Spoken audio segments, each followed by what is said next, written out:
Hi, everybody, and welcome to our session. Tripadvisor, Group Black, and Panoplai put Black travelers into motion with digital twins. I'm Quirk's editor, Joe Ridholm, and before we get started, let's quickly go over the ways you can participate in today's discussion. You can use the chat tab to interact with other attendees during the session, and you can use the Q&A tab to submit questions for the presenters during the session, and we'll answer as many as we have time for during the Q&A portion. Our session today is presented by Panoplai. Enjoy the presentation. Hey everyone, thanks for coming. My name's Adam, and this is going to be a recorded talk, but with a really dynamic conversation and Q&A session at the end, so please stick around. The talk's called Black Travelers in Motion with Digital Twins, and it is a really cool panel of folks, I guess me excluded. I am Chief Strategy Officer and Chief Client Officer at Panoplai. We also are really lucky to have Ryan Gillis, Associate Director, Research and Insights at Tripadvisor, an organization I'm sure you've all heard of, and a site you've probably used a billion times. We have Sarah Chaten as well, who's VP of Insights at Group Black. And Group Black, I'll let Sarah introduce, but it's a super, super cool agency and media organization. Panoplai is a next generation audience discovery platform for marketers, innovators, researchers, and creatives. You can use Panoplai to do a lot. You can ask any question, find any audience. You can, of course, generate surveys that are end-to-end surveys that are incredibly powerful, but you can also upload anything, any market or audience discovery data from any source, from NPS to social to surveys from other platforms, to really get a panoramic view of the market and of your audiences. You can uncover behavior, emotions, purchasing decisions, etc. And this is what we're going to talk about towards the end of the discussion today. You can harness industry-leading AI, synthetic, and digital twin capabilities to bring your data to life, engage with the data, and help you directly with the outputs that matter most to your organization and to your working life. So what did we do? Well, we wanted to correct a really important gap in data online. And that gap has to do with Black travelers. Of course, TripAdvisor is really focused on understanding evolving traveling dynamics, needs, habits, emotions. And Black travelers, though they make up about $100 billion in purchasing power annually, and they're changing and evolving really quickly in terms of their needs, behaviors, emotions. And they're an incredibly internally diverse group of people, right? It's absurd to say that like all Black travelers somehow want the same things or travel in the same ways or spend money the same way. So we wanted to work on that together with some really high quality first party data where we're going out to real people and asking how they feel, how they think, and how they act. And there's another aspect of this talk as well, which is that we want to talk about getting the balance right between traditional research methodology and AI powered innovation on the other hand. And that doesn't mean a kind of zero sum choice where there's a trade off where you choose one and not the other. It means a really well thought through hybrid approach where we're building a foundation of high quality first party data. And then we're using really cool cutting edge generative AI powered techniques like digital twin synthetic data to extend the value of that known fundamental deterministic data that we're gathering using all of the traditional forms of care and methodological rigor that we believe in this industry. So I will hand things over to Ryan now, and he is going to talk about TripAdvisor, some of the goals associated with this research project, and some cool stuff TripAdvisor is experimenting with when it comes to AI. Thanks, Adam. Hi, everyone. I'm Ryan Gillis, and I lead the Americas Research and Insights team at TripAdvisor. For those that don't know, TripAdvisor is the world's largest and most visited travel site, home to more than a billion user-generated reviews. Each month, more than 250 million people globally visit our site, seeking travel guidance and to share their overall travel experiences. As a company, we're dedicated to making everyone a better traveler. And in order for that to genuinely resonate, we really do need to ensure that we're doing our best to serve all travelers. We found that a lot of research on travel more generally tends to flatten an experience where a lot of nuance exists. Understanding the unique needs and travel behaviors of historically marginalized and underserved travel audiences can ensure that we're creating a product that helps all travelers feel safe, seen, and respected along their journey.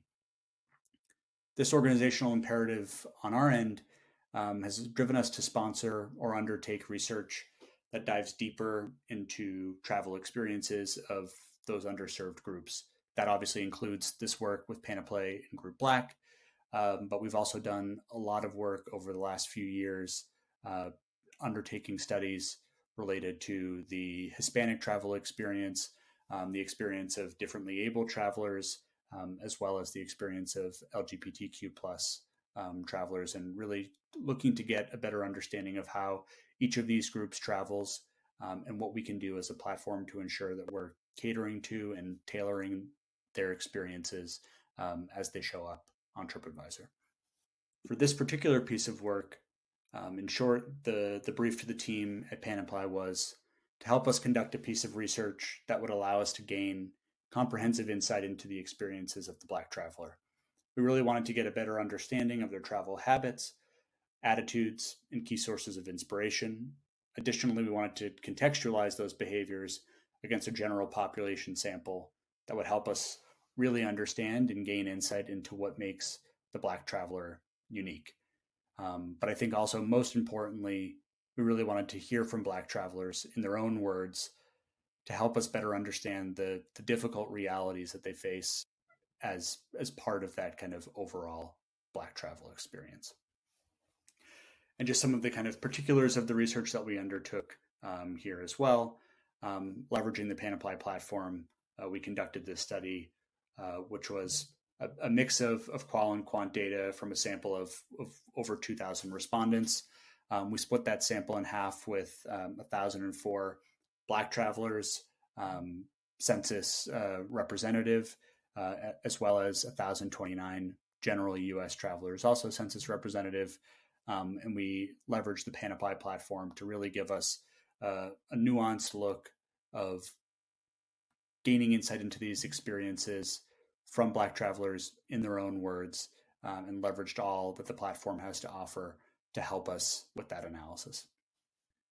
Overall, the study revealed really compelling data around the Black travel experience in general. Some of those data points are on this slide below, but what those data points really did was help us kind of come up with a storyline and a narrative coming out of the research that can help brands, as well as our brands that we're looking to work with, as well as ourselves at TripAdvisor, really connect authentically with Black travelers. The overall findings that we kind of segmented them into 4 overarching categories, if you will, or themes, and I'll go through each of those quickly. So the first was culture driven. So we found that Black travelers seek out trips where they can connect and engage with the Black community, and are oftentimes turning to others within the community when looking for recommendations. 66% actively look to support Black-owned businesses when traveling. 57% rely on recommendations from other Black travelers when selecting destinations, and 51% seek out destinations where others look like them. So the importance of the Black community, both in the representation within destinations that Black travelers are looking to travel to, but also as a source of reliable and trustworthy information when seeking out travel recommendations, was genuinely important to them along the travel journey. Comfort. When we ask Black travelers what their biggest challenges are in travel, those unique issues facing Black travelers are genuinely stark and honestly feel more existential than the typical more mundane elements of travel planning. Black travelers are much more likely to report feeling discrimination or worrying whether or not they'll be welcomed at a destination they're traveling to, whereas the general population is kind of more concerned with the typical mundane elements of ensuring that travel logistics are in order, or keeping the costs of a trip down, whereas Black travelers are much more concerned with far more existential elements of the travel experience, and it's something that's much more likely to rise to the top of their challenges or barriers that they need to overcome as they plan their travel. As a result of that, though, we see that Black travelers kind of naturally turn to destinations that are racially diverse.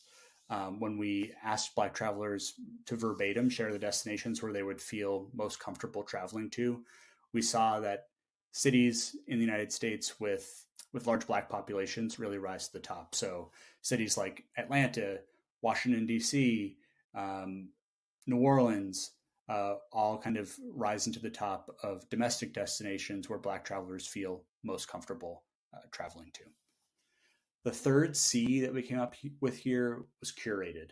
So for Black travelers, travel really is a measured and intentional activity, which we found very interesting, in that travel is something where Black travelers are more likely than the kind of general population of travelers to employ specific saving strategies. They're less likely to list managing costs as an issue because it seems to be something that they're already taking into account very early on in the travel journey, whereas the general population of travelers is kind of less measured and considered with their travel approach, and are potentially less likely to be consciously considering the costs very early on. But we also see, as a result of this kind of measured savings approach, if you will, Black travelers also spend on a variety of different categories prior to travel as well. So from beauty to electronics, they're also spending to really show up as their best selves in destination prior to a trip. And then communal. So lastly, the Black travel experience is genuinely a social and communal one across both digital and physical spaces. Black travelers are more likely to travel with their friends. They're more likely to value meeting new people over the course of travel. And they're also more likely on the digital side to turn to social media and influencers for travel recommendations. And lastly, I would say AI as a company isn't new to us. We've been leveraging AI and our data, especially in the context of personalization and search results, for well over a decade. But today we're fully well into our journey to push heavily into generative AI capabilities. Early in 2023, we piloted and then launched many features like an AI trip builder, AI review summaries, and you can really now see AI integrated pretty fully across our site, including a newly launched AI assistant. But I think this work with Panoplai really has the potential to help us bring AI into our research work as well. The Panoplai platform allows us to scale our most valuable survey responses, open ends, without losing the nuance that makes them so important. We're able to quickly uncover hidden trends in the data, leveraging AI to help with our analysis. And the digital twin element of the research really does help us kind of allow for research to be a living and breathing document as opposed to a static report. So I think the leveraging the AI driven analysis capabilities of the Panoplai platform really help us extend our usage of AI that's showing up very consistently within our product to our research work as well. And with that, I will pass it to Sarah. This is Lisa from Panoplai stepping in for Sarah from Group Black. Group Black is a first-of-its-kind media collective and accelerator rooted in the advancement of Black-owned media properties. Its mission is to foster an inclusive media ecosystem by amplifying diverse storytelling and deepening the investment pipeline for diverse-owned businesses. In October 2024, Group Black collaborated with Tripadvisor to release the Black Travel Report. This report underscores the importance of safety, community, and cultural representation in shaping travel decisions among Black travelers. The report was published in multiple places, including a feature in Travel and Leisure and a landmark report on the Tripadvisor site. Now I'll pass it back over to Adam, who will wrap us up. Ryan and Sarah have already presented to you in a really powerful way some of the impacts of this foundational research with real people that we did. They've also talked through some of the experiments or initiatives in AI that Tripadvisor and Group Black is really investing heavily in. But what I want to talk to you about right now is the ways in which we've applied really cutting edge techniques powered by AI around digital twins, synthetic data, AI persona chat, to bring to life that foundational data, to allow users to interact with that data, and to really drive directly to more effective engagement, audience building, etc. So the first thing that we did together is we actually created an AI persona chat opportunity. And you can think of it this way. Say you send a survey out to 1,000, or in this case, 2,000 people. You thought one of the respondents was really interesting. Rather than going out and paying a ton of money to that person to bring them in for an interview, instead, we structure a conversation with a virtual extension of that individual. And when we ask them questions, they answer those questions in highly realistic ways that represent the ways in which that real person would answer those questions.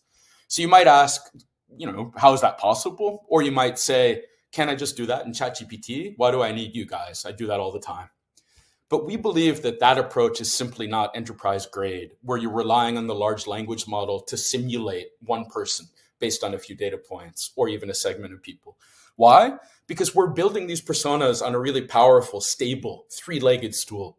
One leg is 20 plus known demographic characteristics. We know exactly who this person is, where they live, income, religious affiliation, etc.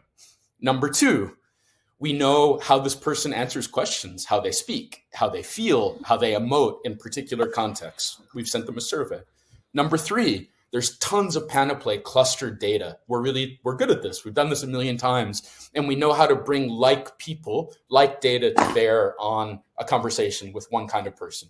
And then finally, we're pre-processing all of that data on the Panoplai side, and we're sending out a series of calls to optimized large language models that we are then asking for responses to be generated from. And you end up creating a really, really concrete, lifelike chat with somebody that feels real. And not only that, can help you ideate or test ideas. But even more importantly, we are also generating conversations with interrogations of, analysis of really precisely targeted audience segments. So if you think about the organization that you work for and the segments of the audience or of customers that you care about most, and you think about how much work went into defining them, the segmentation analysis, the cluster analysis, the performance marketing data, etc. Now imagine the ability to actually take that segment of the market and have a conversation with them and with all of the data that you know already about that segment. So in this case, we were looking at different segments of Black travelers. As I said, it's an incredibly internally diverse group. And there were really important themes and differences relative to age. Younger Black travelers tended to be even more interested, for instance, in traveling to locations where they saw more people who looked like them, and they had different kinds of priorities when it came to comfort, when it came to adventure. And all of these themes can come out of a conversation with these segments. Not only that, I could test a new tagline, a new idea for innovation, a new engagement strategy against the needs, expectations, etc., of a very, very quantitatively precisely targeted segment of people.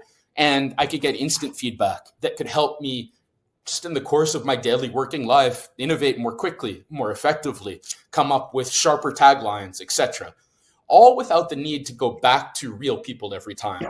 Now, this is all based on a foundation of real data from real people, but this obviates the need to keep going back over and over again, spending a lot of money, multiple waves of research, etc. The other thing that we do and will do in the context of this study is what we can call a virtual recontact survey. So imagine you send a survey out to a bunch of people and either you forgot to ask some questions or you are further along in your innovation journey or your marketing strategic planning process, and you now know the right questions to ask. The cool thing is that based on that foundation of real data, we can send new questions out to the entire sample set or part of the sample set, virtual extensions of that existing audience. So this survey was sent, the real survey was sent to about 2,000 travelers. Here we're asking a follow-up question about actions to take to minimize potential discrimination while traveling.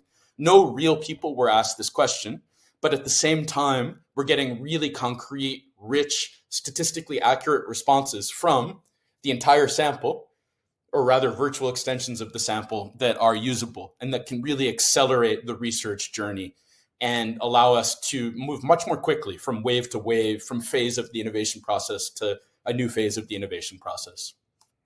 All right, I got one more for you.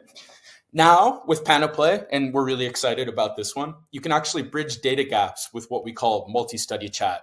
So when we're having a conversation with the data in the Glimpse platform, when we're asking questions about anything from statistical significance to narratives or storylines using simple questions in a chat-like interface, we can chat with multiple studies at once. Not only that, but we can chat with multiple sources of data at once. So imagine being able to compare your social data to a series of surveys. Imagine being able to compare different surveys over time or from different providers or different platforms. Imagine even being able to layer in reports or PDFs to try to understand the relationship between your raw data and your analysis of that raw data or third-party analysis of the data. So just to bring this to life, one thing we did is we actually pulled in Tripadvisor's really brilliant report that they worked on with Group Black about Black travelers. And then our system is looking at that report alongside the raw data, and we can layer in multiple other sources of data all in one place, all of the data that matters from any source about this audience and about this topic.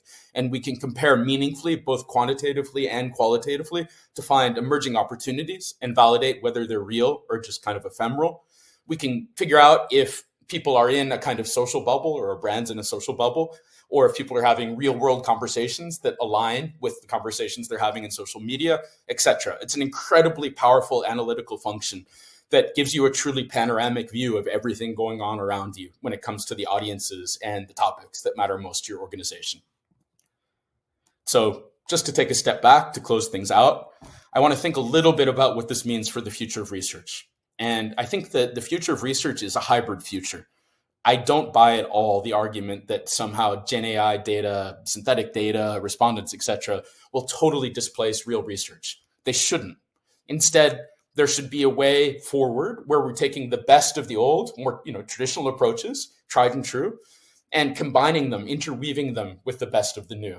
So what does that actually mean? It means that we're always taking as foundational real data, of the moment data, from multiple sources to give us that panoramic view. And then on that foundation, we're building these constructs that add value to that data, allow us to interact with it, to bring it to life, to get real-time feedback. And those are things like the digital twins, segment chat, AI persona chat, virtual recontact surveys that I was talking about. So in this context, we're getting real-time feedback from key travelers and customers. Whether you're an innovator or a marketer, you can always get a suggestion or some feedback instantly. And that suggestion or that feedback will be useful and will be accurate. There are direct applications now from all the way from insight to innovation, to marketing, to audience targeting, etc. Everything you do can be continuously tested and enriched with real data. This approach is cheaper, faster, and more audience focused. And in the end, we're essentially pioneering an optimal blend of the traditional and the cutting edge. And it's a blend or an approach that we're testing and experimenting with Tripadvisor and with Group Black. And we've proven out with lots and lots of Fortune 500 clients by now. And lastly, I want to take a step back and talk about tips for any organization. And these tips are applicable, I think, regardless of whether you're working with Panoplai or whether you are a traveler platform, or Group Black or an agency or any kind of organization. So the first thing I'd say is that you want to always embrace a hybrid approach that takes the best of those traditional and cutting edge research techniques. And that's going to look different depending on who you are, the kind of data you have access to, and the kinds of decisions that you need to make. Number two, you need to focus on your data and adoption plan, which is to say processes, communication, when you're applying synthetic data, for instance, versus real data in your innovation process or in your strategic planning for marketing. You need to focus on those things as much as, or perhaps more than, the technology itself. The technology is something that creates a condition of possibility for innovation, for speed, for cost savings, for breakthrough innovation. But if you don't actually adopt it properly, and you don't actually think about the processes that you're using within your organization, then the impacts won't come and the ROI will never arrive. Thirdly, you need to work backwards from business and marketing goals. In this case, as Sarah discussed, we're not just interested in understanding Black travelers for its own sake. It's important. It's an important goal, right? But we're not an academic organization. We're trying to engage Black travelers more effectively. We're trying to help TripAdvisor corporate partners reach them and serve them more effectively. And we're trying to send content to them that feels more targeted, that feels more urgent, that feels more personal. So we're thinking backwards from each of those goals, and we're adopting a research plan and a use of some of these cutting edge technologies specifically to accomplish those sets of goals.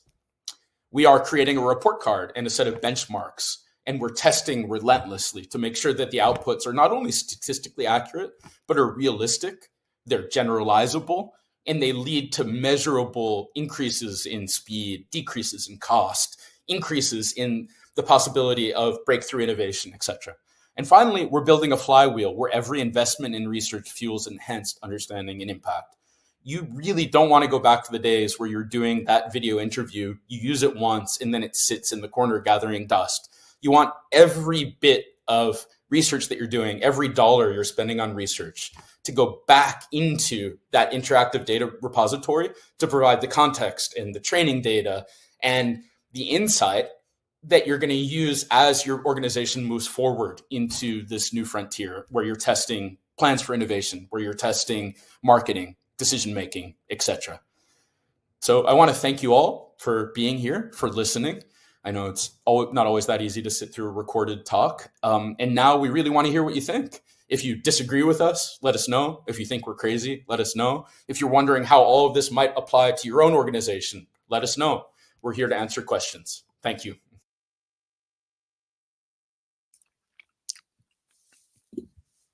Okay. Thank you for that. Thanks for the questions that are coming in. I think this one, Ryan, might be directed at you. They were asking about the 4 Cs, and they were wondering if it was based on specific data on your general traveler data. Yeah, so the 4 Cs that were crafted were really come up with essentially as a kind of construction of the study on its own. So we came up, this was all leveraging the survey data that we collected in partnership with Group Black and Panoplai. We have a lot of really good and interesting data that we can marry that with on the TripAdvisor first party side around the types of destinations people are traveling to, the places that they're looking to go when they're in destination, but all of the information that came out as part of those 4 Cs was created or a creation of the research that we undertook with the folks here. Sure. A question here, they're wondering about digital twins. Can they evolve over time based on new data, or are they pretty much like static representations? Yeah, it's a great question. In fact, they can evolve over time, and that's the whole idea. And I always tell people that the output from digital twins will never be worse than they are at the beginning of a collaboration. They're already useful, but they get better, and they get better in 2 ways. So the first is that we're ingesting more forms of data, more diverse sets of data, and more updated data. That's helpful to create that foundation for even more concrete, more powerful outputs. But the other thing is that the model can learn over time, and we can do things like upload a segmentation or definition of a persona. And with use and with the ingestion of even analysis, like the example of the TripAdvisor report that they posted online in the interactive data repository, everything gets smarter and the outputs get better over time. So that's the beauty of this approach, is that every dollar you're spending on research, actually a side effect, a kind of spillover, is that you get much more powerful digital twins as a result as well. Sure. They were wondering too, another question, just asking about digital twins. Can they help predict future behavior, like in this case, travel trends, or are they just analyzing or looking at past behavior? Yeah. Well, let me start there, and then Sarah and Ryan may have a thought as well. What I always say is that no technology can actually predict in a foolproof way a future trend. But given that, as William Gibson said, the future is already here, it's just unevenly distributed. It's one of my favorite quotes that people overuse all the time. But the point is that if we look at signals more clearly and distinguish the signals from the noise across a lot of different data sets, I mean, of course, as Ryan said, TripAdvisor has the largest compendium of high quality data about travel in the world available to them. And Panoplai is just adding one stream, and that is, a true kind of market research project that is independent of whether or not people use TripAdvisor. If we look across that data set, the TripAdvisor data set about the behavior and travel habits and so on of its users, partners, etc. And then we're also looking at social data and other forms of data. That's an enormous set of data, some structured, some less structured, that we can look for signals across. And what I always say as well is that if we focus on that unstructured data, the use of language, emotion, really getting at system one kind of experiences and reactions to things, we have a much better chance of predicting future trends. Because the way people talk about themselves, their travel habits, and all of that actually is correlated in some ways with what they're going to do in the future. And it's our job in any kind of context with any client, and Panoplai is a really powerful tool to do this, to find those really specific correlations between language and emotion, and then likely future behavior. So we can't predict the future, but we can get a lot better at preparing for it if we look panoramically at multiple sources of data, is what I would say. But I know Ryan, TripAdvisor did all kinds of work to predict future travel trends. Yeah, and I would say, I mean, certainly not an exact science, but to Adam's point, I think it's searching for those signals and trying to find those kind of areas of growth or places where we're seeing kind of interesting trends pop up, and as those grow over time, they kind of grow into the mainstream, if you will. But I also, to second Adam's point on the use of unstructured data and its ability to kind of help uncover those trends, I think that's something that we see a lot as well, where we have this kind of enormous compendium of reviews and forum posts that really are almost like the zeitgeist of travel, if you will, and leveraging that data to kind of help uncover some of those more micro moments, if you will, where people are starting to talk about certain topics or certain experiences more frequently. We love diving into that data to kind of help surface those insights and those stories. Sure. Sarah, did you have any input? I don't want to keep you silent down there. Well, yeah. So one of the things that's really great about a digital twin and really digging into that unstructured language is it helps to validate our strategies or personal experiences. And so even in the writing of the Black Travel Today report, we really took a comprehensive view within our own company and said, are these feelings that you have had before? Are these trends and things that you've experienced? And we were able to, validate that, which helped to provide that confidence that using a digital twin would get us closer, especially in an area where there isn't a lot of really specific research that I can go and purchase or that is readily available. And so it gets us one step closer to understanding trends that we can then share with our advertising partners so that they're able to have impactful messaging in the market. Sure. I just had a question too, like Ryan, I think this might be more aimed at you, but I'm just wondering, well, you're talking about digital twins or synthetic data.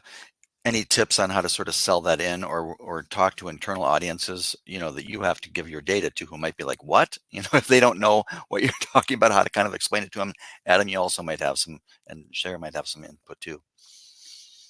Yeah, I would say, I think the proof is in the pudding in some elements of this, right? Where I think selling things in by showing someone the potential and the possibilities, I feel like honestly that's the first time that Adam and the team at Panoplai walked me through how we could leverage this.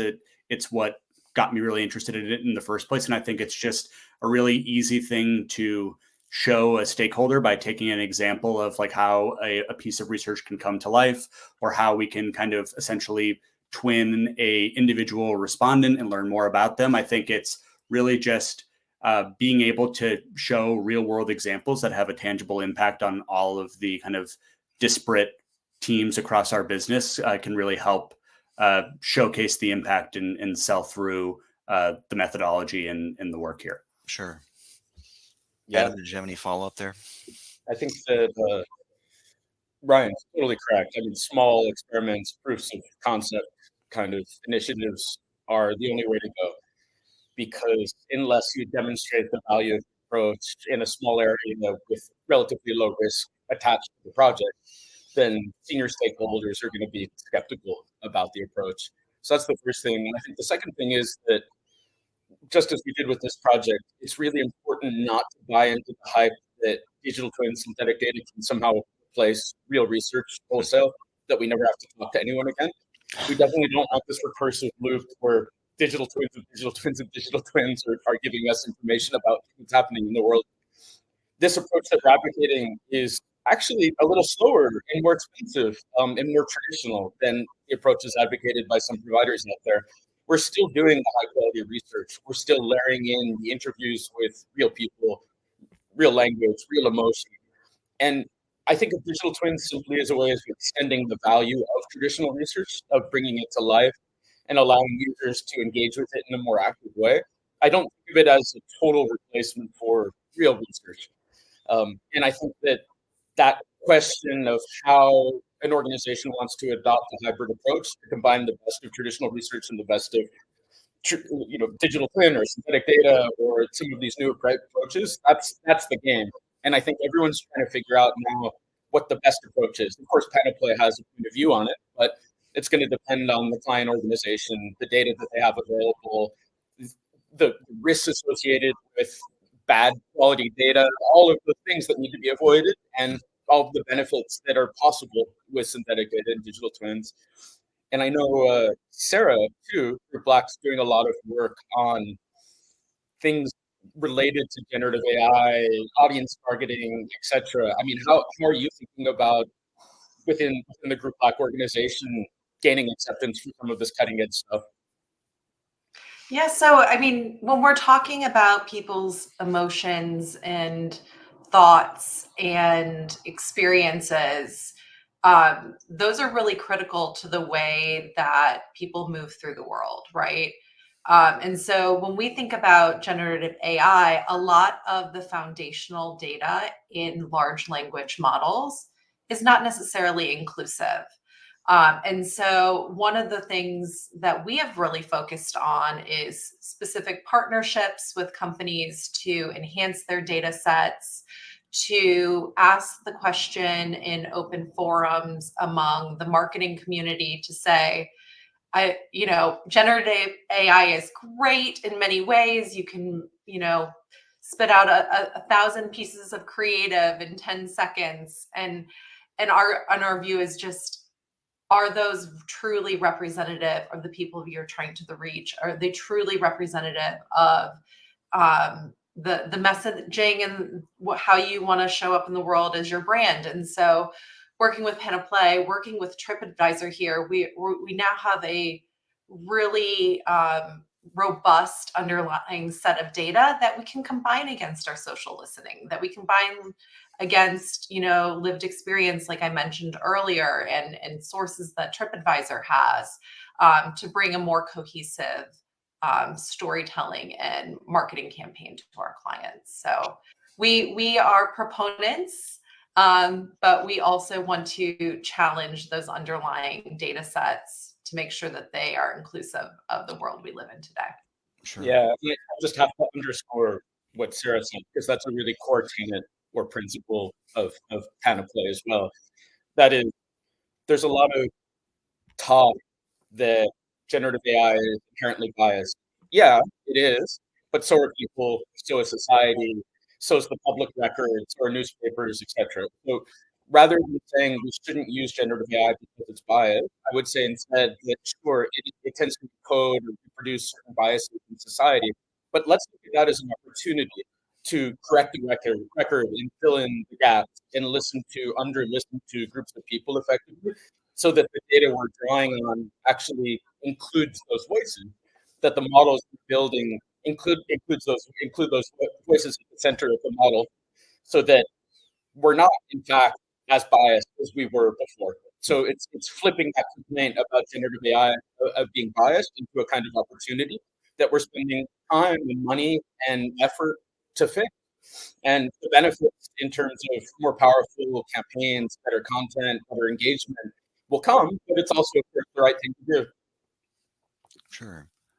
Kind of along those lines, I had a question here just asking about the digital twins. Do they undergo a stress test to evaluate their accuracy? Yeah, absolutely. So we do a lot of testing. We do parallel testing. So we're looking at the outputs from, call it the AI persona or a digital twin of a segment relative to real responses from matching sample. That's one thing. The other thing we're doing is using a kind of 5-point report card where we're looking at statistical accuracy, like that is, do the outputs actually match the distribution of responses from real people.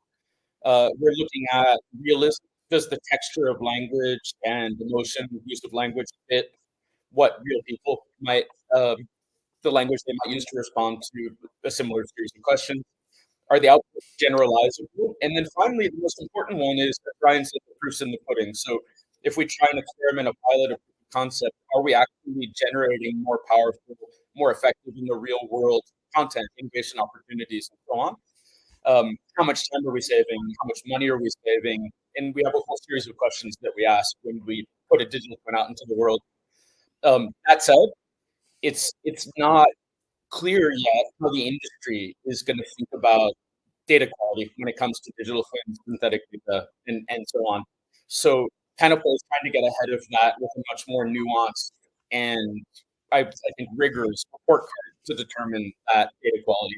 And you often hear claims like our synthetic data is 95% accurate, which in a vacuum doesn't really mean anything.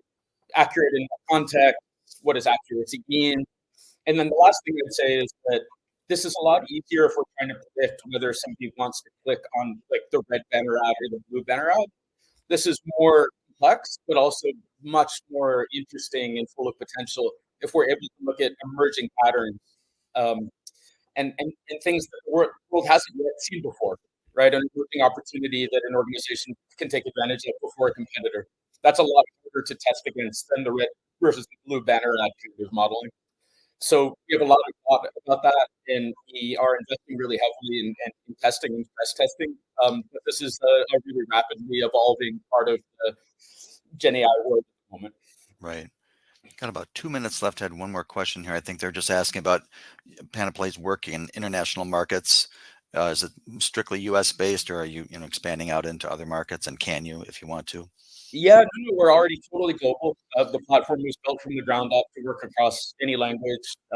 We have sample, really high quality sample that we can reach across any market, but we're sample source agnostic, and you can ingest data from any survey platform, social listening platform, uh, in any language. And the platform works really well as a comparative tool where we're trying to look across what's happening in one country compared to what's happening in another country. So no, totally global, and you can even do the analysis in a different language, which is cool. So when you're having a conversation with the data, you can ask questions in Spanish or Chinese or Portuguese or whatever you want. Cool. Well, I think we've gotten to everybody's questions. So thank you, Adam and Sarah and Ryan, for a great presentation. And thanks to everybody out there for the engagement. We really appreciate it. So enjoy the rest of your day. Thank you. Thanks, everyone. Thanks, everyone. Thanks.